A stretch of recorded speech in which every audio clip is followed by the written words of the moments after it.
పరలోక భవనాన్ని ఈడ్చుకొచ్చి గదిలో మార్చి మళ్ళీ కట్టారో ఏమో.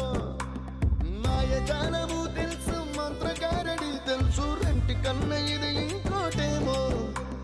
నీలాకాశం నేలాకొస్తే ఇట్టాగే ఉంటాదో ఏమో.